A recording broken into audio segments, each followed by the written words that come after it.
Hey there, I'm Sandy Robson, and this is The Sound of Books. Today I bring you a new series in my Behind the Words, a series that I entitled Writing from the Ether. Today we're going to explore a question I get asked constantly. How do you plot your novels? Well, here's my secret. I don't. Instead, I tap into something I call the ether. That mysterious creative space where stories already exist, waiting to be channeled rather than constructed. Many writing courses teach rigid plotting systems, the 3-act structure, the hero's journey, beat sheets, and these all work wonderfully for other authors, but they've never worked for me. I have found that creativity does not like rules. It loves structure, oh yeah, but it hates rules. I began writing Celeste. All I had was a name. The name of a little girl who used to climb up onto one of the bar stools at the restaurant I bartended at and eat her dinner with me so she could give her parents a very much-needed date night. She was more light than human, and that's all I brought to the page. I had no idea the Black Knight satellite would become central to the story. I sat down with only a vague concept about interdimensional travel, and suddenly this character appeared. Not the child who giggled while I worked and asked me every question under the sun, but a fully formed young woman with her own voice and agenda. I didn't create her. I discovered her. This approach might sound chaotic, but there's a natural structure that emerges. Stories have their own internal logic that reveals itself during the writing process. I've found that when I force a predetermined structure, the work feels mechanical.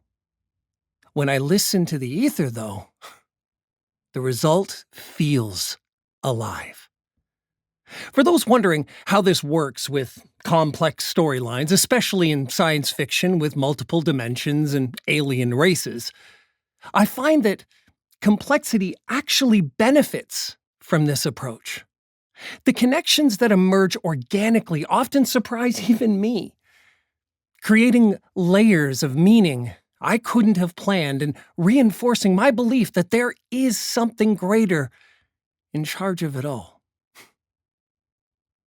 Some force or place where all our dreams sleep, just waiting to be woken up by our willingness to create.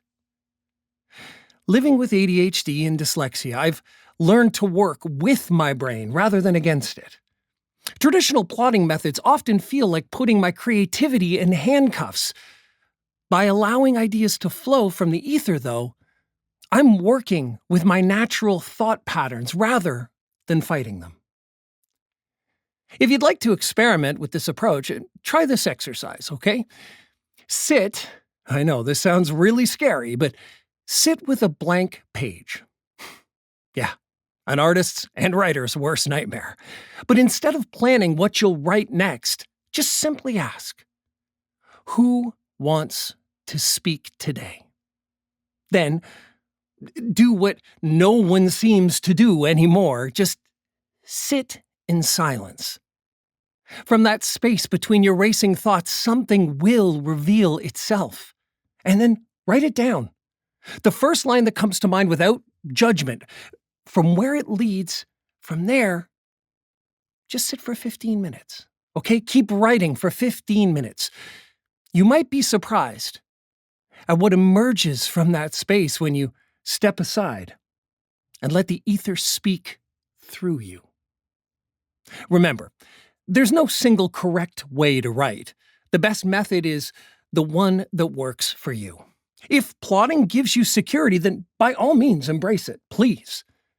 But if you've been struggling with outlines and beat sheets, then perhaps it's time to try something different. Sometimes Our best stories are already out there, in the ether, just waiting for us to listen. Thank you for joining me today. And if you've experienced anything, any kind of intuitive writing, I'd love to hear about it. Yeah, share it in the comments or join me on socials. And remember, you are the reason I write. Your support means everything. I'll see you soon.